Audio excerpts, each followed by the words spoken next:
আসসালামু আলাইকুম প্রিয় শিক্ষার্থী বন্ধুরা, আশা করি আপনারা সবাই অনেক ভালো আছেন।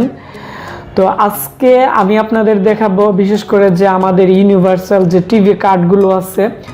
তো আমাকে অনেকেই আপনারা প্রশ্ন করছেন যে ইউনিভার্সাল টিভি কার্ড আপনারা কিভাবে রিপেয়ার করবেন ভিডিও দেওয়ার জন্য।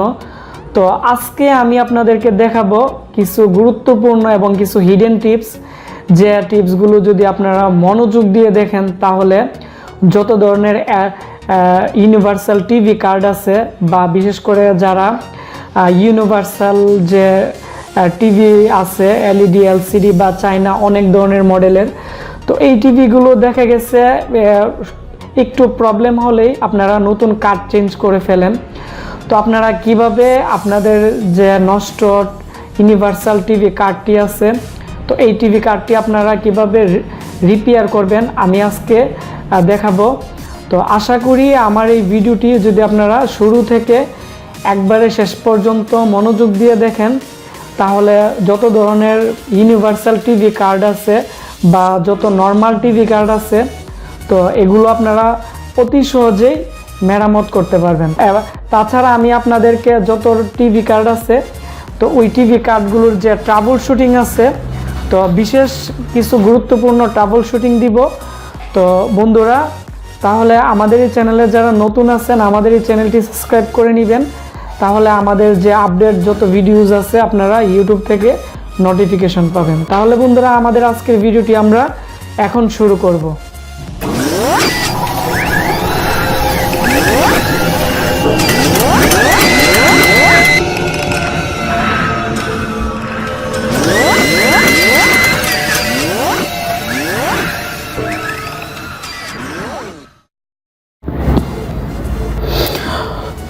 বন্ধুরা, বিশেষ করে যে ইউনিভার্সাল কার্ডগুলো আছে, তো এই ইউনিভার্সাল কার্ডই বিশেষ করে যত ধরনের বর্তমানে এলইডি এলসিডি যত টিভি আছে, তো এগুলোতে এই চাইনিজ যে কার্ড আছে, তো এরকমই কার্ড ইউজ করা হয়। হয়তো মডেল হয়তো একটু ব্যবধান থাকতে পারে বা সার্কিট হালকা ব্যবধান থাকতে পারে, তবে এর যে কাজ আছে বা এর যে প্রবলেমগুলো আছে এগুলো প্রত্যেকটারই কিন্তু সেম এবং প্রত্যেকটারই কিন্তু একই রকম। তো আজকে আমি আপনাদেরকে দেখাবো যে আপনারা কিভাবে সব ধরনের যে এলইডি টিভি কার্ডগুলো আছে, ইউনিভার্সাল কার্ডগুলো আছে, এগুলোকে আপনারা কিভাবে রিপেয়ার করবেন এবং এগুলোতে কি ধরনের মূলত প্রবলেম হয়।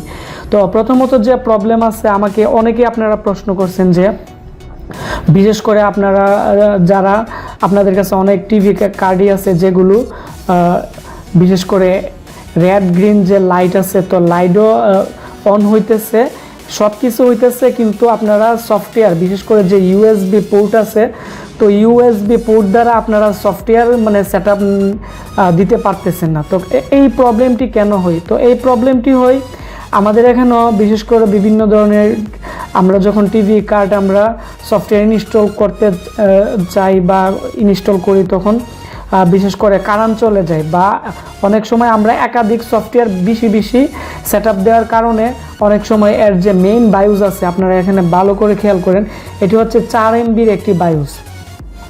তো এর মধ্যে একটি ফেয়ারওয়ার্ক থাকে, তো ওই ফেয়ারওয়ার্কের যে ফাইল আছে, তো এগুলো যদি একটু মিসিং থাকে তাহলে সঠিকভাবে সফটওয়্যার নিবে না। তো ওই ক্ষেত্রে আপনারা কি করবেন, মার্কেট থেকে সেম মডেলের একটি আপনারা বিশেষ করে আপনারা একটি কার্ড কিনে নিয়ে আসবেন। কিনে নেওয়ার পর আপনারা এই যে বিশেষ করে যে বায়োসটি আছে, নতুন কার্ডের বায়োসটি আপনারা সেম মডেল হতে হবে, তা না হলে হবে না, অথবা এই কার্ডের মডেল নাম্বার দিয়ে এর মেইন যে ফেয়ারওয়ার্ক আছে এটি আপনারা ডাউনলোড করে নেবেন। ডাউনলোড করার পর আপনারা প্রোগ্রামার দিয়ে এটি সেট আপ করে নেবেন।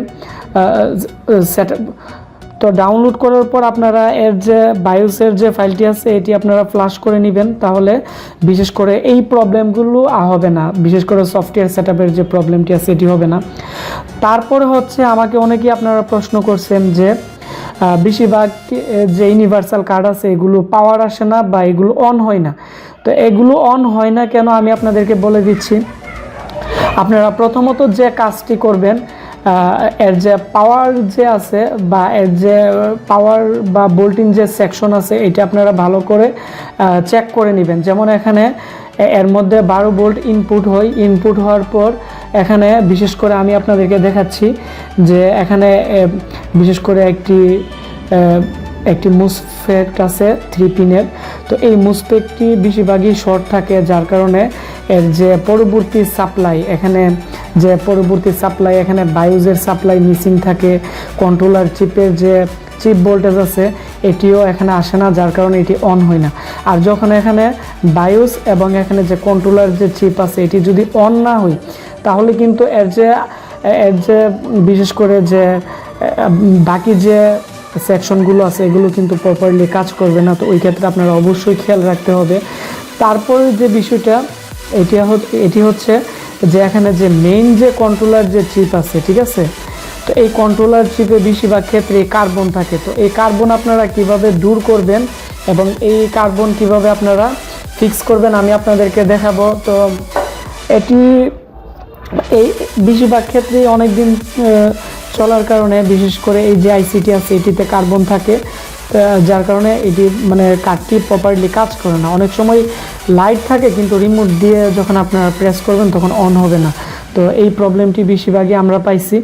তো এই প্রবলেম হলে আপনারা অনেকেই আছেন যারা আইসি খুলতে পারেন না। আমাকে অনেকেই প্রশ্ন করেছেন, আমরা তো আইসি খুলতে পারি না, আমরা এটা কিভাবে আমরা লাগিয়ে এর যে এখানে যে ডাই সোল্ডারিং আছে এগুলো কিভাবে দূর করব। তাদের জন্য আমি বলতেছি একটি পেস্ট পাওয়া যায় বা আমাদের কাছে আছে, আপনারা চাইলে নিতে পারবেন। এটি হচ্ছে একটি ইউএস এর একটি পেস্ট। তো এই পেস্টটি আপনারা হালকাভাবে এর চারপাশে আপনারা দিয়ে তারপর হচ্ছে বিশেষ করে যে এসএমডি মেশিন দিয়ে আপনারা যখন হিট দিবেন তখন এর যে পিনগুলো আছে এগুলো পুনরায় সোল্ডারিং হয়ে যাবে এবং প্রপারলি কাজ করবে। কারণ আমরা আমাদের ল্যাবে এরকম কাজ অ্যাভেলেবেল করছি, সেজন্য আমি আপনাদেরকে এই টপিক্সটি এবং দিতেছি যাতে আপনারা এগুলো অতি সহজেই রিপেয়ার করতে পারবেন। তারপরে এখানে প্রত্যেকটা মুসফেট, তারপরে এখানে ডায়োড আছে, এগুলো আপনারা মেপে নেবেন। এগুলো টুকটাক সমস্যা থাকে এবং এগুলো শর্ট থাকে, যার কারণে বোর্ড অন হয় না। তারপরে যে বিষয়টা আমাকে অনেকেই আপনারা প্রশ্ন করছেন, বিশেষ করে যে ইউনিভার্সাল কার্ডের মধ্যে রিমোট কাজ করে না। তো রিমোট কেন কাজ করে না আমি আপনাদেরকে বলে দিচ্ছি। তো অনেক দিন যখন টিভি কার্ড রানিং থাকে তারপরে কি হয়, বিশেষ করে এর একটি আইআর সেন্সর থাকে। তো আইআর সেন্সরে অনেক সময় প্রবলেম হয়। আবার এইদিকে আপনারা ভালো করে খেয়াল করেন যে 5 ভোল্ট, তারপর আইআর, তারপরে এখানে গ্রাউন্ড এখানে লেখাই আছে। তো এখানে আইআর 5 ভোল্ট এবং গ্রাউন্ড এখানে যদি মিস্টেক করে তাহলে কিন্তু কাজ করবে না। তো আপনারা বিশেষ করে আইআরের মধ্যে মাল্টিমিটারের যে কন্ট্যাক্টর মোড আছে, তো কন্ট্যাক্টর মোডে রেখে আপনারা একটি ওয়্যার এখানে রাখবেন। রাখার পরে আরেকটি ওয়্যার আপনারা অন্য কোনো একটি পার্টসের মধ্যে আপনারা রাখলে যেখানে বিপ করে তাহলে আপনারা বুঝতে পারবেন ওইখান থেকে আইআরের লাইন আসছে। এবং এই পার্টসটি আপনারা ভালো করে মেপে নেবেন, তাহলে অবশ্যই বিশেষ করে যে রিমোটের যে বিষয়গুলো আছে রিমোট কাজ করে না বা এই নিয়ে যারা আমাকে প্রশ্ন করছিলেন, আমি আশা করি আপনারা অতি সহজেই এই প্রবলেমগুলো আপনারা ফিক্স করতে পারবেন। তারপর হচ্ছে বিশেষ করে একটি কমন প্রবলেম, এটি আমাকে অনেকেই আমাকে প্রশ্ন করছেন যে বিশেষ করে আপনাদের সব কিছু ঠিক আছে কিন্তু আপনাদের চ্যানেল আসতেছে না, বা টিভির যে বিভিন্ন চ্যানেলগুলো আছে এগুলো আসতেছে না, অথচ সব কিছু ঠিক আছে। তো এটি কেন হয়? অনেক সময় যে ডিশের লাইন থাকে এদিকে, তো এদিকে অতিরিক্ত মাত্রায় যদি কোনো ভোল্টেজ ঢুকে তাহলে বিশেষ করে এখানে একটি চিপ আছে, আপনারা ভালো করে খেয়াল করেন এই চিপটি, এটির নাম হচ্ছে বিশেষ করে চ্যানেলের যে চিপ আছে, ঠিক আছে। তো এই চিপটির মাধ্যমে চ্যানেল প্রোভাইড করে বা চ্যানেল আইসি আমরা যেটাকে বলি। তো এই আইসিটিতে প্রবলেম হলে চ্যানেল আসবে না, বাকি সব ঠিক থাকবে কিন্তু চ্যানেল আসবে না। তো আপনারা এই আইসিটি আপনারা চেঞ্জ করে নেবেন। আর এই আইসিটি চেঞ্জ করার আগে অবশ্যই আপনারা ভালো মানের এরকম পেস্ট আপনারা ভালোভাবে দিয়ে আগে এসএমডি যে মেশিন আছে বা হটগান আছে এটি দিয়ে ভালোভাবে একটি হিট দিয়ে নেবেন। তো অনেক সময় অতিরিক্ত মাত্রায় ভোল্টেজ ঢুকে অনেক সময় এর পিনগুলো অনেক সময় প্রবলেম হয়ে যায় বা ডিসকানেক্টেড হয়ে যায় বা কন্ট্রাক্ট মিস থাকতে পারে। তো ওই ক্ষেত্রে আপনারা পেস্টটি দিয়ে যখন পুনরায় ভালোভাবে হিট দিবেন ওই ক্ষেত্রে 20% রিপেয়ার হওয়ার আশঙ্কা থাকে, আর বাকি 80% থাকে না। তো আপনারা অবশ্যই হিট দিয়ে নেবেন, তাহলে রিপেয়ার হতে পারে। আর যদি না হয় আপনারা এই আইসিগুলো বিভিন্ন অনলাইন শপ আছে বা বিভিন্ন জায়গায় আছে, আপনারা এগুলো বা ইলেকট্রনিক্সের দোকানও এই আইসিগুলো বর্তমানে পাওয়া যায়, আগে অ্যাভেলেবেল পাওয়া যাইতো না, কারণ আমরা বর্তমানে এগুলো অ্যাভেলেবেল করতেছি। তো আপনারা এই পার্টসটি আপনারা যদি চেঞ্জ করে নেন, তাহলে যে চ্যানেলের যে প্রবলেমগুলো আছে এগুলো থাকবে না। আবার অনেকে আমাকে প্রশ্ন করছেন যে আপনাদের সব ঠিক আছে, কিন্তু আপনাদের যে টিভিতে বেশি চ্যানেল আসে না, হয়তো 2টা 3টা আসে বা অনেক সময় ক্লিয়ার আসে না। তো এরকম অনেক ধরনের প্রবলেম থাকে। তো এই প্রবলেমটি থাকে এই চ্যানেল, বিশেষ করে যে আইসি আছে এই আইসির কারণে। আবার কিছু কিছু কার্ডে আছে এই আইসিটি করে না, একটি চ্যানেল বক্স করে। তো ওই বক্সের ক্ষেত্রেও বিশেষ করে যে বক্সের মধ্যে ভোল্টেজ ঢুকে 3.3 ভোল্ট, 5 ভোল্ট, তারপর 59 ভোল্ট চ্যানেল বক্সে ঢুকে। তো এগুলো যদি আপনারা ভালোভাবে টেস্টিং করতে পারেন, তাহলে অবশ্যই রিপেয়ার করতে পারবেন। আর অবশ্যই যে এই কার্ডের যে সিরামিকগুলো আছে, রেজিস্ট্যান্টগুলো আছে, তো এগুলো অনেক সময় কাটা থাকে বা এগুলো শর্ট থাকে, এগুলো আপনারা অবশ্যই মেপে নেবেন। কারণ ইলেকট্রনিক্স যত ধরনের কম্পোনেন্ট আছে, এগুলোতে বেশিরভাগই যে সিরামিক, তারপরে ক্যাপাসিটার, এগুলো হয়তো ডাই সোল্ডারিং থাকে অথবা এগুলো শর্ট থাকে, তো এগুলো প্রবলেম থাকে। তো আপনারা ভালোভাবে আপনারা যদি কার্ডটির মধ্যে খেয়াল করেন, তাহলে আপনারা আমি আশা করি আপনারা এই প্রবলেমগুলো আপনারা দেখতে পাবেন বা এগুলো ফাইন্ড আউট করতে পারবেন এবং এগুলোকে রিপেয়ার করতে পারবেন। তো বন্ধুরা, এই ইউনিভার্সাল কার্ড বা যত ধরনের এলইডি এলসিডি যত ধরনের টিভি আছে, তো এ নিয়ে যদি আপনাদের কোনো প্রশ্ন থাকে বা আপনাদের কি ধরনের সমস্যায় পড়েন, আমাদের যে আজকের এই ভিডিওটি আছে এর কমেন্ট বক্সের মধ্যে আপনারা আমাকে জানাবেন। আমি আপনাদের সমস্যার উপর ভিত্তি করে আমরা নতুন নতুন ভিডিও দিব। তাহলে আপনারা এই সমস্যাগুলো আপনারা অতি সহজে আপনারা রিপেয়ার করতে পারবেন।